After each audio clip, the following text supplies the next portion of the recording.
Greetings, people of the internet. This is Scott with Circworks, and this is 100 Days of Making Comics. 100 Days of Making Comics, that's kind of where I put aside at least 30 minutes a day in my busy schedule to work on my own personal comic book projects, and I try to do it every single day, and so far, so good.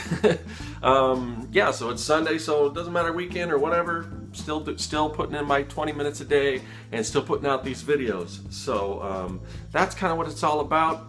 And usually I show you a little bit about my comic, and I talk about my comic book Young and the Dead and all that stuff, but you probably heard all that before, and if you haven't, then you can watch some of the old videos.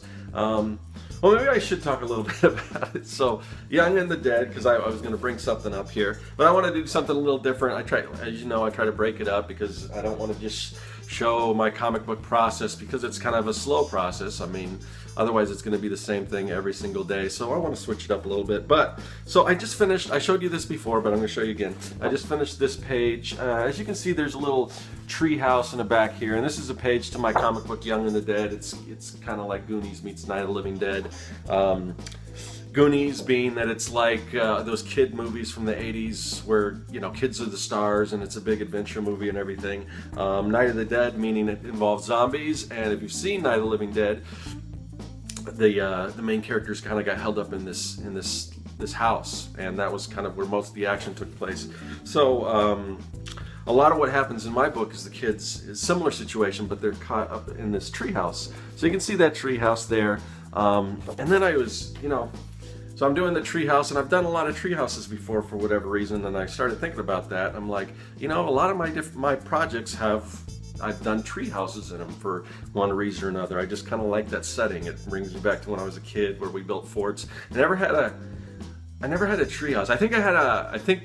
We had a field somewhere where there was a tree, and I think it was kind of a community treehouse where people, just would go and build stuff, and then some kids would come and wreck it and all that kind of stuff. But, in my backyard, we built forts and did all that kind of stuff, and it's kind of got a lot of fond memories for me for doing stuff like that. But anyway, so a lot of my projects and stuff, I've had tree houses, so I kind of wanted to go back to another old project and see how different these tree houses were that I've designed, or if it's kind of the same thing, or for whatever reason. I just wanted to go back and look at some of that artwork. So I'm going to show you some of the stuff that I did for this old project. Yeah, so this one's a little more realistic than the one I'm going to show you, as far as this looks like something that kids would actually create, maybe, possibly. I know it's kind of hard to see in the blue line and everything. But I used to work on a children's show, and I think I brought this up here and there.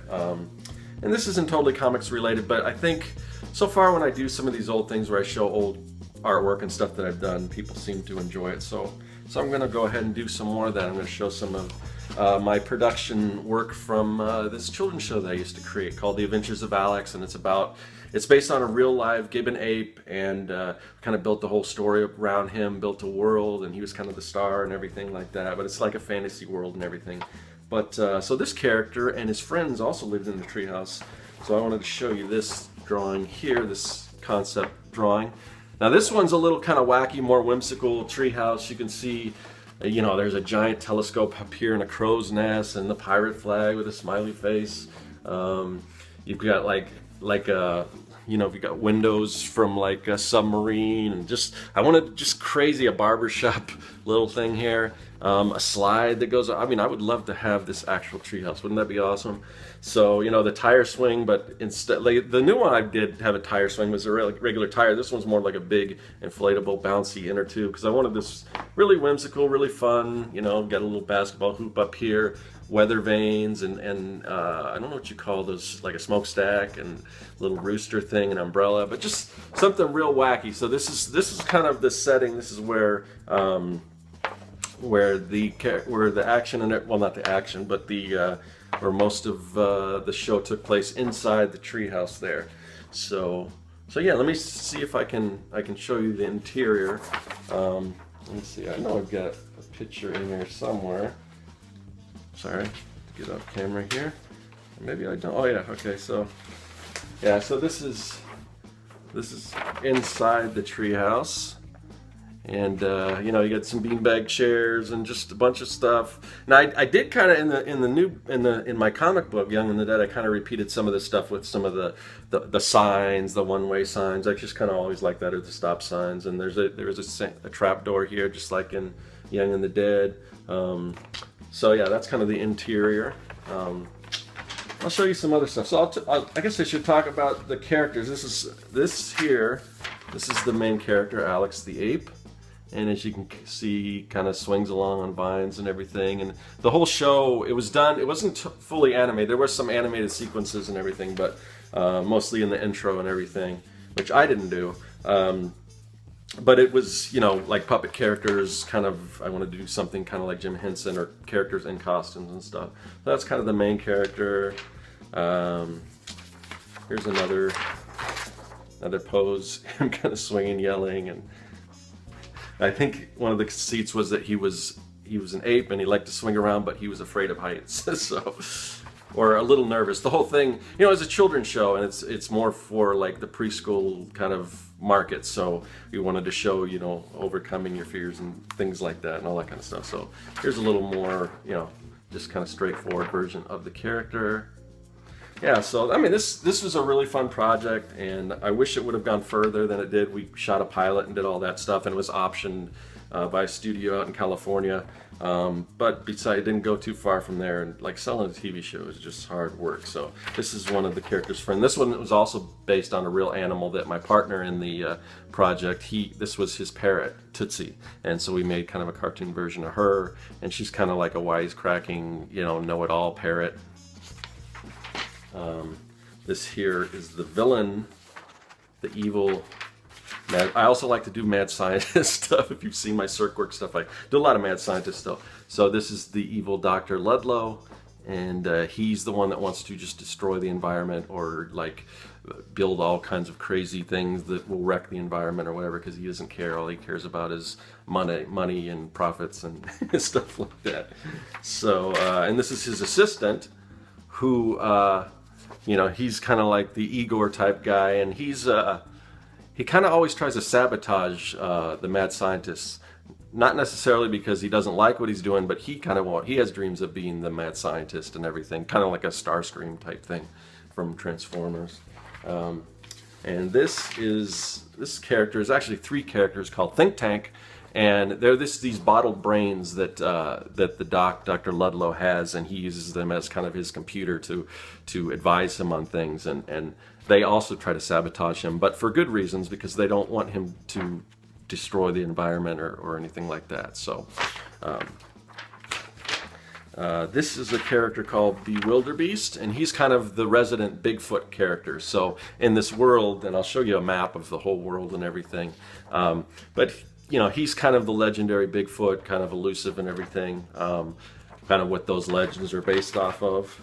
And is that okay? And then this is Nessa, and she is kind of based on the Loch Ness Monster. So she, yeah, same thing. You know, when you hear legends about Loch Ness Monster, they're kind of supposedly based on her in this mythical world where everything takes place on this island. I'll show you.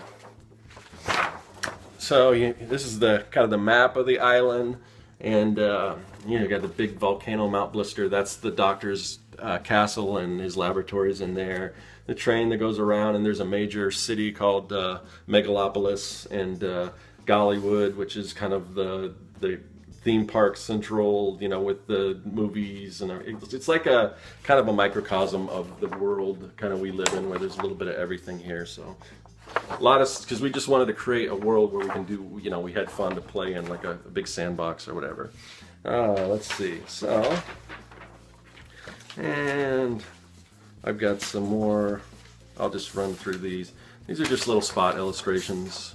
I did these, I think, for the show Bible, which, if you're not familiar with the Bible, it's basically where you just lay out what the show's about to pitch to investors or whoever, or TV execs. So that we kind of did something interesting with the Bible, where each character would talk about the scene. So you would have these little heads, and after that it would be them taking you through the story and everything. So each character would kind of jump in and talk a little bit about it. It was a really cool kind of, I thought, a really original Bible and everything. And like I said, it did manage to get the show optioned and everything, so that was something. Here's just some more kind of spot illustrations, and then we had some things talking about healthy foods and things like that. So these are all this was back when the food pyramid. That's to show you how old this is. I don't think we don't use the food pyramid anymore. I think it's like a food plate or something, as far as that's what I see that my kids bring home from school. So what else? We're probably going a little long, so I'll kind of rush through this a little more. So the world that everything takes place in is kind of fantasy world, but in the intro and the outro, there's actually real human character with the real life Gibbon ape who kind of introduced the sequence, and this is Ranger Raleigh's abode, which is where he starts telling the story. And as soon as he gets and starts reading the book and everything, then we go into the book, and then we get into the fantasy world. So yeah, it's great looking back at all this stuff. I mean, I've done these videos before where I look back at like stuff when I was a kid drawing, and it's funny and everything. But this stuff I'm actually proud of. So I had a lot of fun doing this.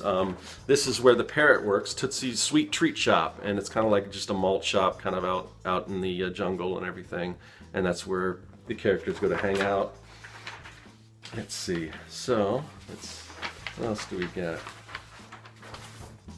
I showed you this. Here's a little close-up. This is the mad scientist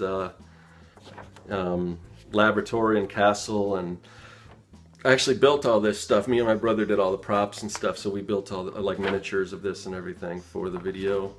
I wish, someday I should like try to convert. It's on VHS now, so someday I should try to convert it to digital, and maybe even put it up on YouTube or something like that. It's fun stuff. So what else we got? So this our main character is always trying to come up with crazy plans and things to sell his products. So one of his ideas was to destroy the ozone layer so that he could sell these super suits that everyone have to wear to protect themselves, and then he could make a lot of money off of that. So these are kind of the wacky plans that our villain has. So this is a Leadbot 3000 super suit, and so everyone would have to wear these in order to not get burnt when the ozone layer is destroyed by the mad scientists. And then there's other things where he tries to transplant our hero's brains into other animals and weird things like that. So we built some of this stuff out of, for the props in this video and everything. So yeah, what else? So I guess one more picture, I'll show you this. So this is the actual interior of the Mad Scientist lab. And again, this stuff, we built all this. This is kind of where I learned to do set design and all that kind of stuff. If you've seen my videos before, I don't know if you saw the space room that I did. A lot of that stuff I learned from doing this stuff for this video. So yeah, we built all this stuff out of foam and all kinds of cool stuff. But yeah, so this is kind of the interior of the Mad Scientist lab. So that's just a little trip back to a project that I worked on a while back. Not totally comic books, but should be fun, And like I said, every now and then I want to break it up and do something a little different. So hopefully that was enjoyable. It was fun for me to look back at some old stuff, and I kind of miss doing some of this stuff. I'd like to get maybe if I ever eventually finish this story for Young and the Dead Up, maybe do something a little more kid friendly or wacky. I don't know, who knows? But then again, I've already done something like that, so maybe move on to something different. I always try to do something a little different for each project that I do. So anyway, today is Sunday. I'm getting ready to go to my niece's birthday party. I think yesterday I showed you a little drawing that I did for her and everything. And yeah, I think there's an Art Casters hangout tonight. I won't be able to make that, unfortunately, but I'll be watching it tomorrow as I draw and I work more on my comic book. So until then, I will see you later. That is all.